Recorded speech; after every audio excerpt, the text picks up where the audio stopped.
Office कोई भी हो, सरकारी हो या प्राइवेट हो, दो चीजें कॉमन है।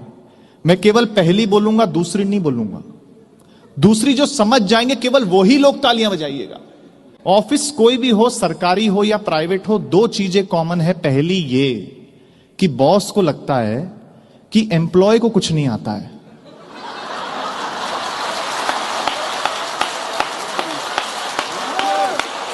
हाँ हाँ हाँ, इसके आगे बोलने का रिस्क लूंगा नहीं, पेमेंट खतरे में आ सकती है।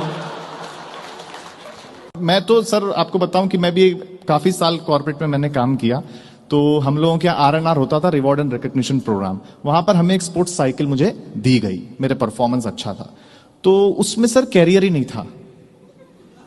हाँ, तो मैंने HR को मेल लिखा और मैंने कहा कि इसमें करियर नहीं है, तो उन्होंने दूसरी साइकिल भिजवा दी सर्विस सेंटर से, उसमें स्टैंड नहीं था।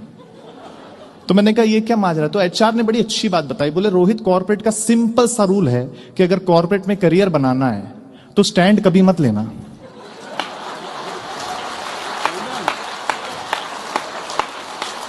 हाँ, और अगर स्टैंड ले लिया तो करियर खत्म है फिर। हाँ, अब क्योंकि सारा काम प्रोटोकॉल में हो रहा है आप लोगों का, सारा काम प्रोटोकॉल में। मेल आप लोग एक व्यक्ति को करते हो, CC 10 लोगों को रखते हो। मैंने बहुत रिसर्च की कि ऐसा क्यों होता है। ऑब्जर्वेशन अच्छा लगे तो तालियों से बताना। मैंने बहुत रिसर्च की कि ऐसा क्यों होता है।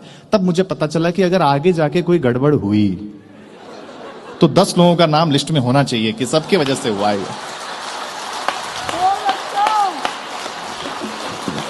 हाँ, हर कार्यालय में कोई ना कोई एक ऐसा शख्स जरूर होता है।